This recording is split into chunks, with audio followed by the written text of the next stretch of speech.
Hello বন্ধুরা, তোমরা সকলে কেমন আছো? আশা করি সকলেই খুব ভালো আছো। নিপাস ডেলি লাইফে তোমাদের অনেক অনেক স্বাগত। আজ মঙ্গলবার আর এখন সকাল 9:30 বাজে। আমি এই সময় থেকে আমার ব্লগটি শুরু করছি। বর অফিসে গেল আর আমি চলে এসেছি বাগানে। কাল পরিষ্কারের পর বাগান তোমাদের সঙ্গে শেয়ারই করা হয়নি ভালো করে। দেখো কত পরিষ্কার করেছে বাগানটা।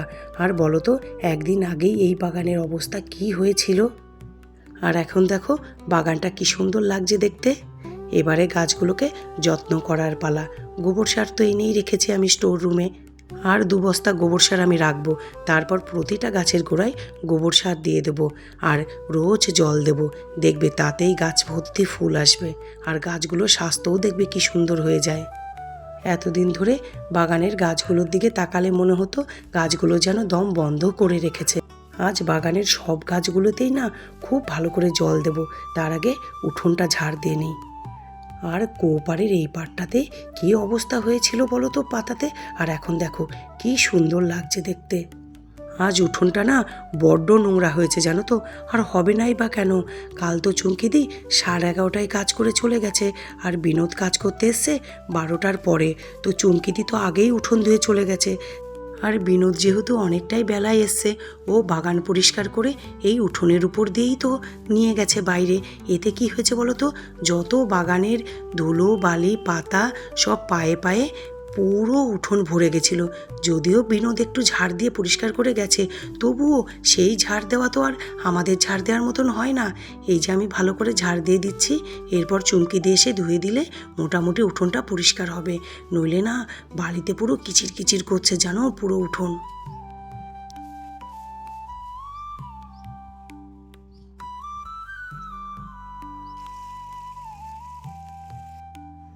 এমনিতে কালকে না বিনোদের না আমাদের বাগান পরিষ্কার করতে গিয়েই অবস্থা খারাপ হয়ে গেছিল। আর আমি উঠোনের ব্যাপারে না বেশি কিছু বলতেই যাইনি।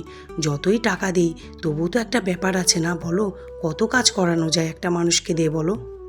গাছে জানো তো সব সময় না পাইপ দিয়ে জল দিলে বেশি ভালো হয়।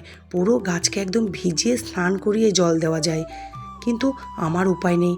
আমার পাইপটা অতটাও বড় না যে বাগানের একদম শেষের দিকে পৌঁছাবে, আর তাছাড়া আমাদের এখানে এতটাও জল নেই যে পুরো গাছ একদম স্নান করিয়ে ভিজিয়ে ভিজিয়ে জল দেব। এই বালতি মগ করেই মোটামুটি করে দিই। আর তাছাড়া এরপর থেকে না আমি কাঁচার জল, তারপর রান্নাঘরে ব্যবহারের জল সব স্টক করে সেগুলোও গাছে দেবো।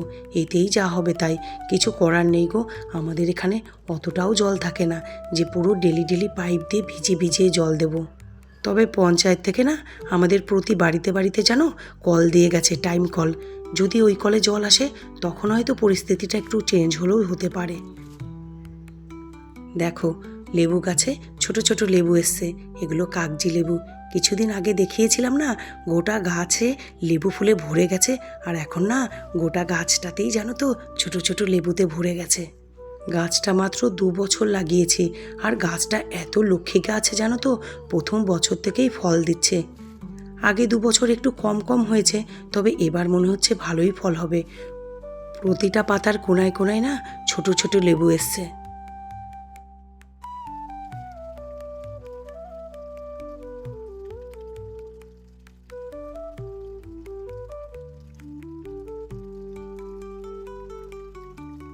আমি সকল কাজ সেরে সবজি কাটছিলাম, আর তখন দেখো কে এসছে আমাদের বাড়িতে।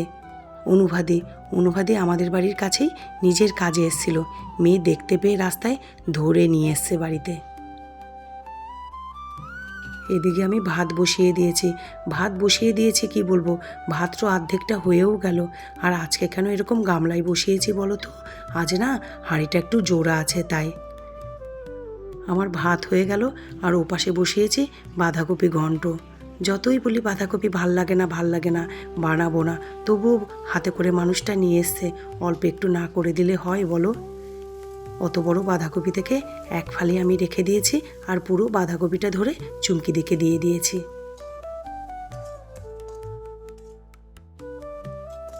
আমার ভাত বাঁধাকপি হয়ে গেল। এবার বানাবো মেথি শাক। এই মেথি শাক জানো তো শীতকালে বেশি ভাল লাগে। জানি না সকলের হয় কি না, আমার শীতকালে বেশি ভাল লাগে, আর গরমকালে উচ্ছে বেশি ভাল লাগে। তবু হাতে করে এনেছে, পয়সা দিয়ে এনেছে, ফেলে দেবো। আমি কি করেছি বলো তো, আগার কুচি কুচি দিকটা নিয়ে পিছনের দিকটা সব ফেলে দিয়েছি। তাই জন্য জানো তো মেথি শাকটা খারাপ লাগেনি, খেতে খুব ভালোই লেগেছে। এবারে দেখো চিকেন ফুটছে। তবে এই চিকেনটা কিন্তু আমি বানাইনি, মেয়ের বাবা তার মেয়ের জন্যে সকাল সকাল ঘুম থেকে উঠে বানিয়ে দিয়ে গেছে অফিসে। আসলে এগুলো আর কিছুই না, আমাদের দুজনেরই না মন খারাপে ধরেছে। আজ এইটুকুই রান্না, মেথি শাক, বাঁধাকপি, বর চিকেন করে দিয়ে গেছে, আর মায়ের জন্যে একটা কাতলা মাছ।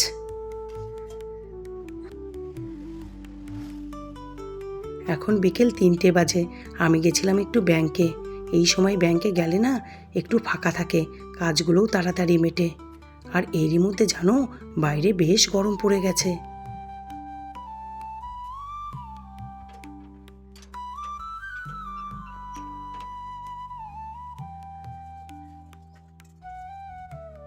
ব্যাংক থেকে এসে ফ্রেশ হয়ে আমি খাওয়া দাওয়া করে নিয়েছি, আর চুমকি দিয়েও বাসন মেজে চলে গেছে। এবারে জামা কাপড়গুলো তুলে নিই, সব জামা কাপড় শুকিয়ে গেছে।